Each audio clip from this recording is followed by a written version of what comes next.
오늘은 사사 기도원이란 제목으로 사사기 6장 말씀을 중심으로 함께 은혜를 나누고자 합니다.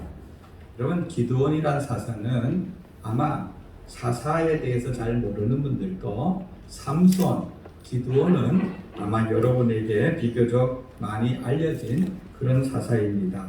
그리고 사사기서에서도 오늘 우리가 읽은 6장부터 8장까지 비교적 많은 분량을 기도원의 일생에 대해서 기록하고 있습니다.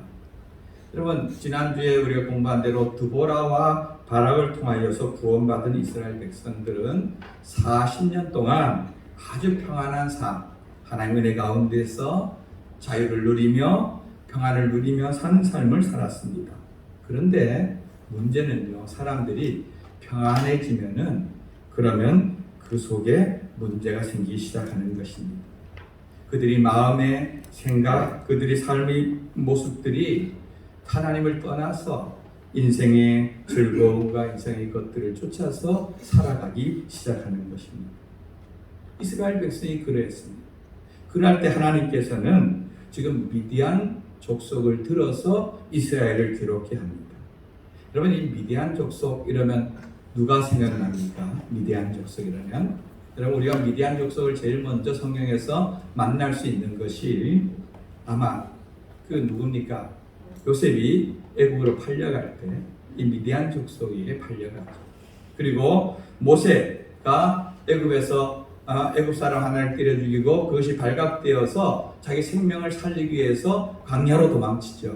그리고 가서 산 곳이 어디입니까? 바로 이 미디안 족속이 거하는 곳에 가서 미디안 제사장 이드로의 딸을 아내로 취해서 그 집에서 처가살이하는 것을 알 수가 있는 것입니다. 여러분, 이들은 미디안이라는 곳이, 미디안 이 족속이 사는 곳이 이스라엘과 이집트 사이에 그 시내 광야 있죠. 시내 광야, 거기를 중심으로 살아가는, 그리고 광야를 떠돌아 가는 유목민입니다. 그러나 여러분, 광야라는 곳은요, 사실 사람이 살만한 곳이 아닙니다. 여기는 뭐 불이 제대로 있는 것도 아니고 물이 제대로 있는 것도 아니고 아주 근근히 그냥 목축이나 정도 조금씩 하면서 살아갈 수 있는 아주 열악한 그런 환경입니다. 저도 이 광야를 여행해 봤지 않습니까? 옛날 이집트에서 이스라엘로 들어갈 때 거기에 르비딤이라고 성경이 나오죠. 거기 지역 가봤는데 아이들이요, 우리 마치 6.25 때 버스 따라다니면서 기분이 초콜릿 하던 그 당시 그 모습은 똑같습니다. 얼마나 불쌍한지, 얼마나 불쌍한지. 그게 지금 21세기에 살아가는 그들의 모습이니 옛날에는 오죽했겠습니까? 그러니까 이 사람들은 자기들이 생계를 위해서 자기들이 수입, 뭐 양이나 뭐 낙타를 길러서 거기에서 나오는 고기나 젖을 가지고 생활한다는 것은 어려우니까 거기 이제 이집트까지 지나가는 행상들, 그런 사람들을 약탈하거나 또 이렇게 이스라엘 땅까지 올라와서 그 땅을 침입해서 거기에서 약탈해가는 굉장히 호전적이고 약탈하는 이런 것을 즐겨하는 그런 민족이었습니다. 이스라엘 백성들은요, 우리는 보통 봄에 한 4월, 5월경에 파종을 하죠, 그죠? 벼를 심고 그 다음에 감자나 모든 곡식들을 심고 그리고 나서 가을 되면 이제 좀 있으면 이제 햇볕가 나오겠네, 그죠? 이렇게 가을에 추수를 하는데 이스라엘은 우리나라하고 조금 다릅니다. 이스라엘은 10월이 되면은 그 메말랐던 땅에 비가 옵니다. 이른 비가 옵니다. 그러면 그들이 파종을 합니다. 그리고 한 3월, 4월 되면은 그것이 미리 이제 익어서 그것을 추수합니다. 근데 파종을 하고 겨울철이 되어지면은 그 들판에 이제 밀이나 곡식들이 한창 자라지 않겠습니까? 그러면은 여기 보면은 미디안 사람들이 낙타와 양들과 가축들을 몰고 와서 그 곡식들을 뜯어먹게 하는 것입니다. 5절 말씀에 보면은 그들이 올라오는데 그 모습을 메뚜기 떼 같다 이렇게 표현하고 있습니다. 메뚜기 떼 같다. 여러분, 우리나라는 뭐 요즘 가을에 농약을 별로 안 치니까 가면 메뚜기 몇 마리 뛰어놀고 그러죠. 그게 메뚜기 떼가 아니라 저 아프리카라든가 중동이라든가 가까운 중국이라든가 이런데 여러분, 메뚜기 떼가 한번 지나가는 그런 곳을 보면은요, 정말로 풀 한 폭이 나무 한 그루 남아있지 않고 싹 없어지는 것입니다. 그러니까 이 사람들이 매년 이렇게 와서 그들이 농사를 아무리 열심히 파종을 하고 갖고 와도 한 번 지나가면은 남는 것이 없는 것입니다. 그러니까 이스라엘 백성들이 이 평야에서 농사 지면서 살 수는 없는 것입니다. 그래서 오늘 보니까 하나님께서 그들에게 주신 약속의 땅, 그들에게 주어진 그 자기 지파의 지역을 버리고 산으로 올라가서 거기다 산성을 쌓고 굴에 들어가서 거기에 숨어서 거기서 겨우겨우 살아가고 있는 이런 신세가 되고 만 것입니다. 여러분, 우리가 노력하고 땀 흘리고 수고하는 것이 내 것이 되는 것이 그것이 당연한 것이 아니라 여러분 그 위에 하나님의 은혜가 있음을 잊지 마시기 바랍니다. 여러분 시편 128편 1절 2절 말씀 우리 앞을 보고 한번 읽어봅니다. 시작. 여호와를 경외하며 그 도에 행하는 자마다 복이 있도다. 내가 내 손이 수고한 대로 먹을 것이라. 내가 복되고 형통하리로다. 아멘. 여기 보면 하나님 경외하고 하나님 말씀대로 순종하는 사람이 복이 있는데 내가 손이 수고한 대로 먹는다 이렇게 말했습니다. 여러분 내 손이 땀 흘리고 내 열심히 일해서 수익이 되는 것 그것이 여러분 복인 줄 믿으시기 바랍니다.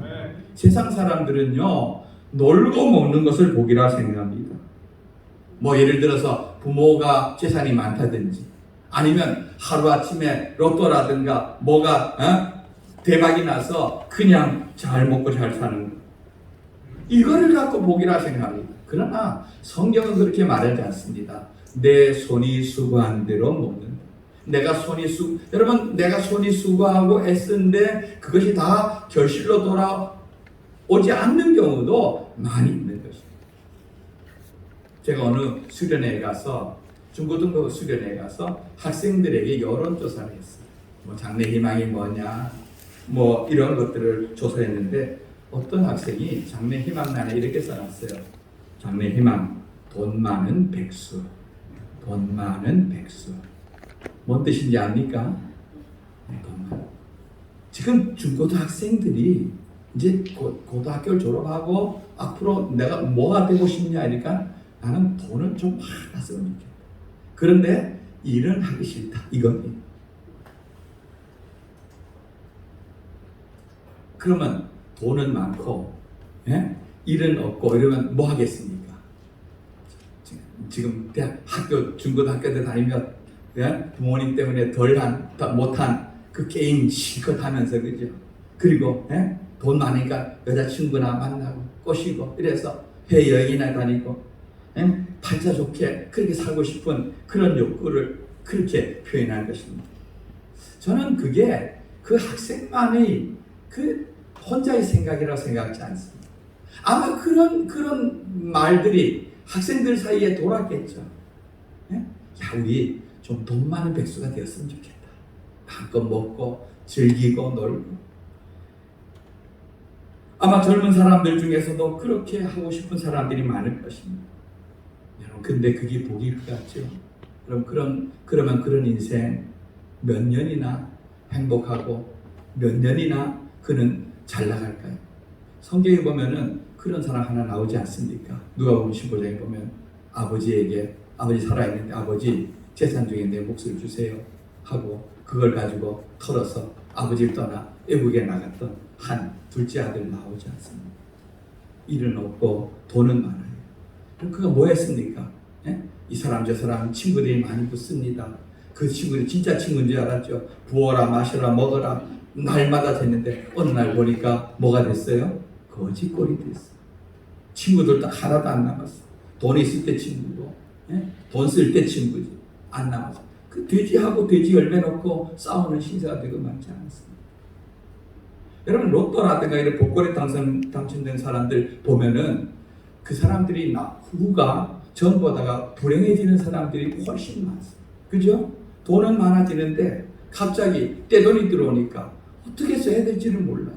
그러니까 몇 년 뒤에는 그것도 다 없어지고 어떤 사람은 자기 인생을 돌아보고 그냥 죽음으로 끝나는 인생이 의외로 많은 경우가 있습니다. 여러분 성경은요 손이 수고하고 내가 땀 흘린 대로 먹는 것이 복이라고 말합니다.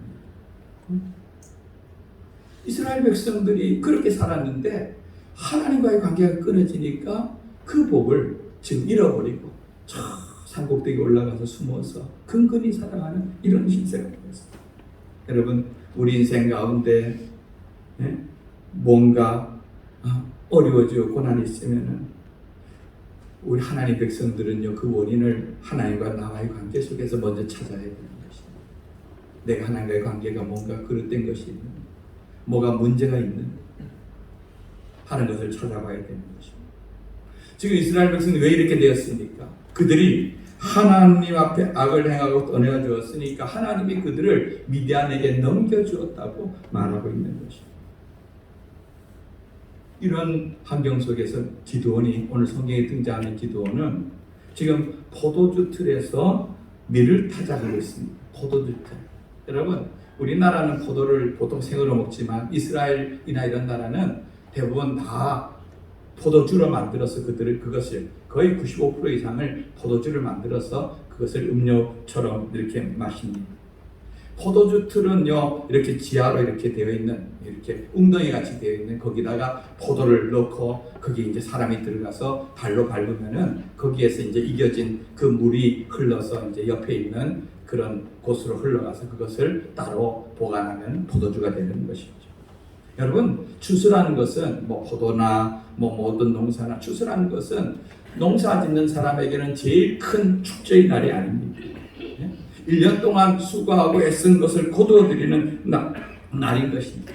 저희들도 중고등학교 시절이나 직장 다닐 때 이렇게 추수철에 농번기 때 농촌에 봉사로 나가면은요, 그때 농민들이 그 농사 일도로 오는 사람들을 대접하는 것이 봄에 곡식을 심을 때와 추수할 때 가면은 다른 것을 알 수 있습니다. 왜요? 1년 동안 수고한 것을 거두어 드리는 풍성함이 있기 때문에 드리는 것입니다. 그런데 오늘 기드온은 움푹 파인 그 웅덩이 속에 들어가서 아무도 몰래 숨어서 밀을 타작을 해야 되는 이유가 뭡니까? 혹시나 이것을 기드온 미디안 사람들이 보고 내가 추수한 것을 다 빼앗기 전에, 그들이 와서 내가 내 농사지은 걸 빼앗기 전에 조금이라도 보관하기 위해서 그렇게 하는 것을 알 수가 있습니다. 그런데 그때 하나님이 천사가 그에게 나타나 이렇게 말합니다. 12절 말씀을 읽어보겠습니다. 시작. 여호와의 사자가 기드온에게 나타나 이르되 큰 용사여 여호와께서 너와 함께 계시도다. 아멘. 여러분, 기드온이 지금 숨어서 밀을 타작을 하고 있는데 어떻게 다 소리내어서 뭐 요즘같이 뭐 탈곡기나 이런 걸로 하지 않고 아마 손으로 어떻게든 조금이라도 하려고 이렇게 하는데 갑자기 나타나서 큰 용사여 이렇게 얘기합니다. 여러분, 이런 말을 들었을 때 어떤 마음이 들까요? 어떤 기분이었을까요? 기분이 좋았을까요? 아니었을 겁니다. 제가 볼 때는 첫째로는 얼마나 기드온이 놀랐겠습니까? 그죠? 아무도 모르게 지금 몰래 숨어서 작업을 하는데 갑자기 큰 용사여니까 어휴, 미디안 사람이 왔나? 누가 보나? 깜짝 놀랐을 것입니다. 그리고 두 번째로는 얼마나 황당하겠습니까? 아니, 뭐 무슨 씨름대회에서 우승을 하거나, 그 다음에 어떤 올림픽에서 뭐 레슬링에서 이기거나 이런 사람에게 큰 용사여 이렇게 하면은 야, 내가 뭔가 용사인가 보다 이렇게 하겠는데 지금 그의 모습은 용사는커녕 곡식을 빼앗기지 않기 위해서 몰래 숨어서 있는 자기 상황과 용사란 말이 이게 맞습니까? 안 맞는 것입니다. 거리가 너무 많이 큰 걸 알 수가 있는 것입니다. 기드온도 오히려 이런 말 들으면 어떻습니까? 기분이 좋은 것이 아니라 기분이 나쁘죠. 왜? 나는 전혀 그렇지 않은 큰 용사라고 하니까 나를 어떻게 보고 나의 이 모습을 보고 비웃나 하는 느낌이 솔직히 들 수도 있는 것입니다. 그런데 그에게 나타난 하나님의 사자가 기드온에게 이렇게 말합니다. 너는 가서 너의 힘으로 이스라엘을 구원하라. 너의 힘으로 이스라엘을 구원하라. 이렇게 할 때 기드온은 자기에 대해서 이렇게 말합니다. 15절 말씀을 한번 읽어보겠습니다. 시작. 그러나 기드온이 그에게 대답하되 오 주여 내가 무엇으로 이스라엘을 구원하리이까? 보소서 나의 집은 므낫세 중에 극히 약하고 나는 내 아버지 집에서 가장 작은 자녀이다. 아멘. 뭐니까 나는 므낫세 지파에 속하였고 우리 집은 그 속에서도 별 볼일 없는 집입니다. 이런 얘기입니다. 또 그 가운데서도 나는 특히 더합니다. 이렇게 얘기합니다. 그럼 제가 지난번에 사사 에웃의 왼손잡이 사사 에웃에 대해서 말씀드릴 때에 에웃이 이스라엘 12지파 가운데 베냐민 지파에 속했다고 말씀드렸죠. 그죠? 기억나십니까? 그것까지 기억하면은 대단한 분입니다. 근데 이 베냐민 지파가 이스라엘 12지파 가운데 두 번째로 작은 지파였다고 제가 말씀드렸어요. 그래서 나중에는 유다, 베냐민이 남쪽 유다를 이루었는데 그만 유다 지파에 흡수되어 합병되어 버리고만 지파가 베냐민 지파라고 말씀드린 기억이 있습니다. 여러분 민수기서는요. 애굽에서 나온 인구조사 민수기 백성의 수를 센 그것을 기록하고 있는 것이 민수기인데 민수기에서 보면 애굽에서 나올 때 인구조사를 하고 또 가나안 땅 들어가기 전에 인구조사를 하는 내용이 있습니다.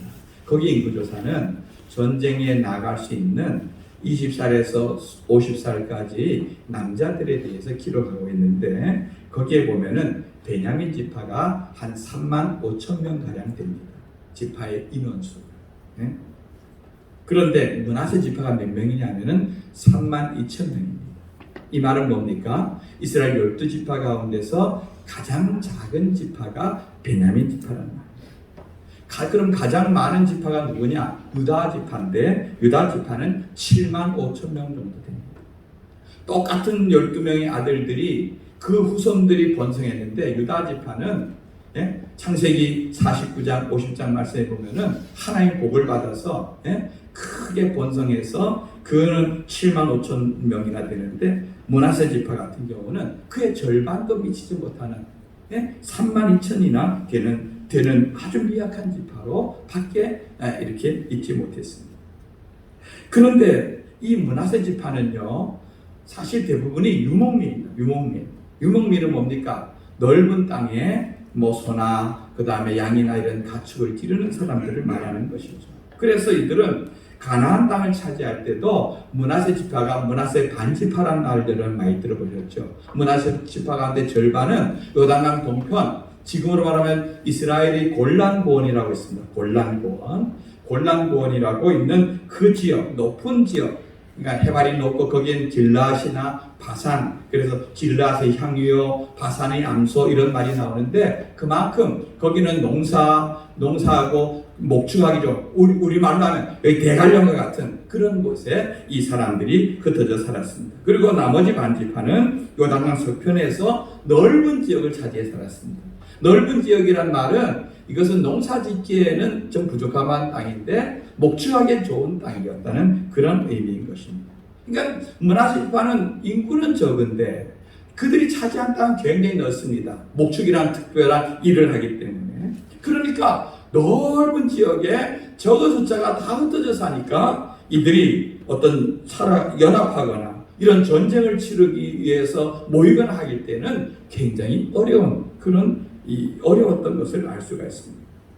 그런데 기드온에게 하나님께서 너가 일어나 나라를 구하라 하니까 하나님 알다시피 우리 지파가 이스라엘 12지파 가운데 제일 작지 않습니까? 그리고 우리는 그 가운데서도 별 볼일 없는 집안 출신입니다 하고 솔직하게 자신의 입장과 자신이 처한 자신에 대해서 솔직하게 고백할 수밖에 없었던 것을 볼 수가 있습니다. 우리 동부교회 식구들도 삼척에도 재산이 많은 사람도 있고요. 공부를 많이 한 사람도 있고 사회적인 지위가 높은 사람도 있고 이런데 사실 우리 동부교회 식구들은 보면은 공부를 많이 해서 무슨 박사학위를 가지고 이런 사람들이 하나도 없는 걸로 알고 있습니다. 재산 조금 있고 덜 있고 이렇게 할지 몰라도 사실 삼척에서 우리 재산이 있다는 거 서울 가서 아파트 하나도 사지 못하는 그런 정도의 재산밖에 우리가 없는 것입니다. 뭐 자기 뒷 배경이 화려하거나, 예? 뭐 배경이 좋거나 가문이 좋거나 물려받은 재산이 많거나 이런 분들도 제가 잘 많이 없는 것을 알고 있습니다. 저를 비롯해서 어쩌면 우리 모두는 이 기도원 같이, 예? 미약한 배경을 가진 평범한 사람들인 것입니다. 만약에 하나님께서 저와 여러분에게 나타나셔서 너가 나라를 구해라 그러면 하나님께서 저에게 물으신다. 하나님, 저는 뭐 우리나라 이시성을 가진 사람 중에 뭐 경주일 수도 있고 전주일 수도 있는데 저는 평창이십니다. 평창이시라는 말을 어디 가서 내놓기도 좀 부끄러운 거죠. 뭐 가문이 그렇게 이제는 중요한 시대는 아니지만 평창이시고 저는 뭐 부모로부터 아무것도 물려받지 못한 이런 빈손입니다. 제 앞가림도 제대로 못하는 자가 제가 무슨 이런 나라를 일을 합니까? 마치 기도원에게 하나님 말씀했던 것, 저에게 말하면 저도 그렇게 하나님, 내가 평창이신데 무슨 가문이 있습니까? 제 뒷 배경이 있습니까? 재산이 있습니까? 저는 아무것도 못합니다. 이렇게 대답하고 말았을 것입니다. 기도원도 그런 자기의 모습을 본 것이죠. 네? 그런데 기도원이 놓치고 있는 것이 하나 있습니다. 12절 말씀을 우리 다시 한번 읽어봅니다. 시작. 여호와의 사자가 기도원에게 나타나 이르되 큰 용사여 여호와께서 너와 함께 계시도다 하며.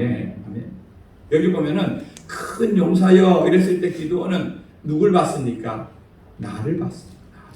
자기 자신을 봤습니다. 내가 문에서 지파이고 우리 집안이 미약한데 이걸 만듭니다. 그런데 뭐라고 되어 있습니까? 하나님이 누구와 함께 하신다고요? 너와 함께 하신다. 여러분, 나와 함께 하시는 하나님, 즉 나와 함께 하시는 하나님 뭐라고 합니까? 임마누엘. 하나님이, 여호와 하나님이 나와 함께 하신다. 임마누엘, 하나님이 함께하는 사람이 큰 용사인 줄 믿습니다.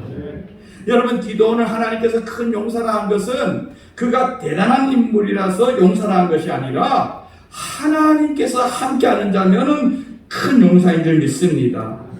우리같이 부족한 사람들이 할지라도 하나님 우리를 붙들어서 사용하시면은 큰 용사가 되는 것입니다.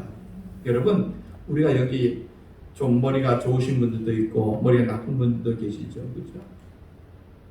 아마 머리가 아무리 좋아도 여러분 IQ가 다 세 자리 수고, 안 좋아도 두 자리 수죠. 세 자리 수라도 200 넘어가는 분 있습니까? 우리 여기 150 넘어가는 분 혹 있습니까? 아마 제가 볼 때는 없을 겁니다. 그죠? 다 그 밑일 것입니다. 저도 100하고 200하고 100하고 200 아니라 100을 왔다 갔다 하는 사이입니다. 100을 왔다 갔다. 근데 하나님은요, 성경에 뭐라고 합니까? 하나님 전지하시다. 그리고 우리가 아무리 능력이 있다 해도 우리들의 능력은요, 작습니다. 그런데 하나님은 어떤 분입니까? 전능하십니다. 우리 잘 아는 그 도경환 아나운서라는 사람이 있죠, 그죠? 장윤정이라고 하는 가수와 결혼하신 분. 그분이 그래 아나운서라면은 그래도 한 달 그 KBS 다닐 때 월급 주면은 그렇게 많이 받지 않겠습니까, 그죠? 그런데 이제 자기 아내가 워낙 유명한 가수다 보니까 한 번 가서 행사에 가서 한 번 노래하면은 자기가 한 달 받는 월급보다 훨씬 더 많이 받으니까 자기의 수입을 아내하고 비교하는데 자기는 백사장에 모래 한 줌 갖다 놓는 것과 똑같다 이렇게 얘기합니다.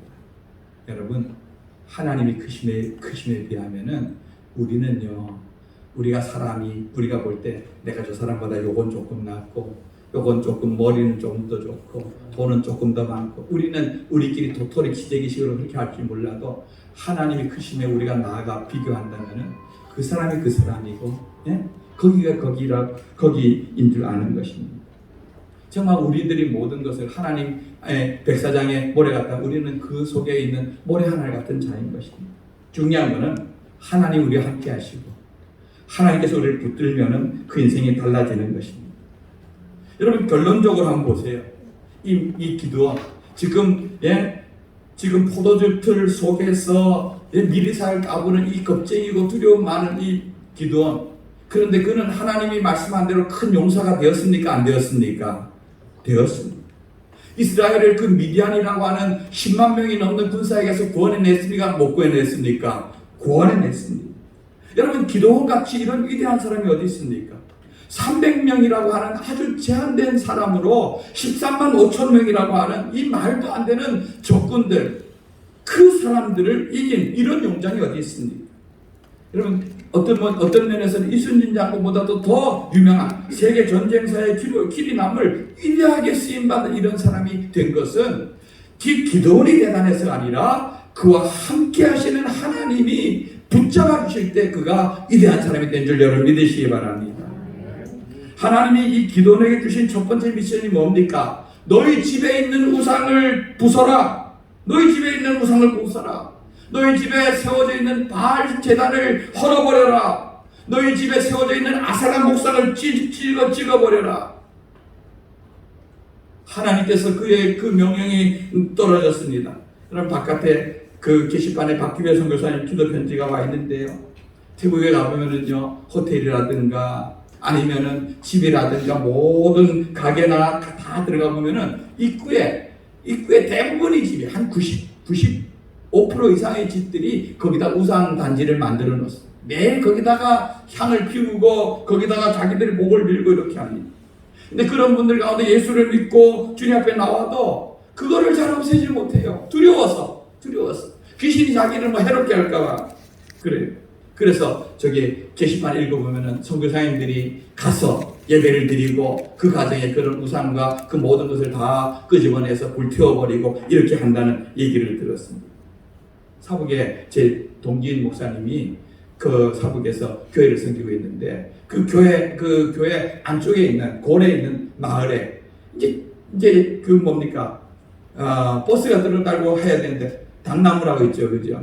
그 마을에서 이렇게 섬기는 그런 나무가 이제 가는 길목을 딱 막고 있는 겁니다. 그러니까 마을 사람들이 회의를 열었습니다. 자, 저 나무를 어쨌든 베어내야지만 차가 자유롭게 드나들고 도로를 낼 수 있는데, 그런데 결론이 뭡니까? 우리 힘으로는 저 나무를 베어낼 수가 없다. 그래서 마을에서 회의를 해서 목사님께 찾아왔습니다. 목사님, 우리 마을의 입구에 있는 이 나무를 좀 베어주세요. 뱄을까요? 안 뱄을까요? 베지요. 그거 우리 믿는 사람들에게 그거야 뭐 그냥 나무니까 그냥 가서 베었어. 베어내고 다 철거했어. 그러니까 그 마을에 있는 사람들이 하나님께로 돌아왔다는 그런 얘기를 듣습니다.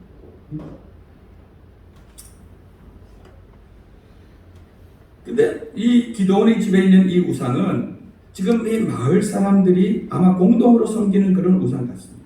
근데 기도원의 입장에서는 이 마을 어른들도 있고 그리고 자기 아버지도 지금 살아계신데 내가 나서서 그 우상의 제단을 허물고 상을 찍어버린다는 것은 이건 큰 모험을 행하는 그런 일인 것입니다. 동네 사람들 눈치도 보이고 아버지가 어떻게 생각할지도 모르는 일인 것입니다.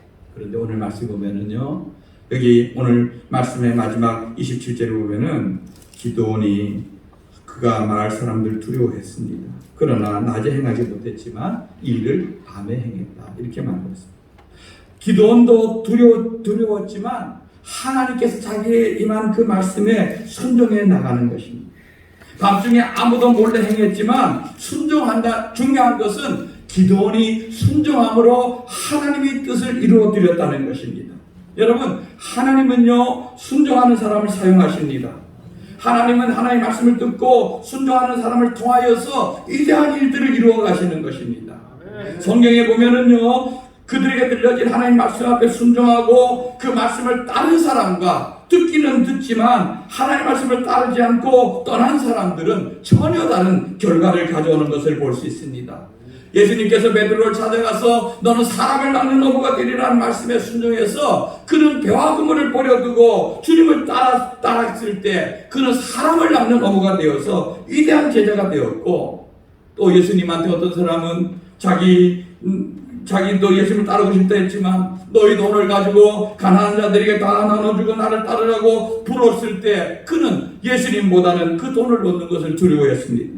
결국 그는 돌아서서 근심하면서 떠나갔는데 돈과 함께 역사 속에서 사라져버린 것을 알 수가 있는 것입니다. 여러분, 기도원은요 얼마나 겁이 많은 사람입니까? 약하고 두려움이 많은 사람이었습니다. 그러나 하나님의 말씀이 그에 임하면은 두렵지만은 자기가 할 수 있는 아무것도 할 수 없지만은 그러나 꾸역꾸역 작은 일, 자기에게 있는 일부터 하나하나 하나님 말씀대로 고쳐가며 순종해 나가기 시작하는 것을 알 수가 있습니다. 여러분, 기드온이 일어났다는 얘기를 듣고 미디안 14만 5천 명이라는 사람이 메뚜기 떼같이 올라올 때도 이스라엘 백성들 전부 모아서 싸우려고 해보니 3만 2천 명밖에 안 됐습니다. 여러분, 저들은 훈련되고 늘 약탈하는 13만 5천 명이고 여기에 모인 사람들은 농사짓고 가축 기르던 3만 2천 명인데 적어도 4대1의 싸움이 아닙니까? 이것도 작은데 하나님은 야, 너에게 있는 사람이 너무 많다. 너무 많다. 돌려보내라. 돌려보냈습니다. 하나님 말씀대로. 그래서 남은 사람이 몇 명입니까? 300명입니다.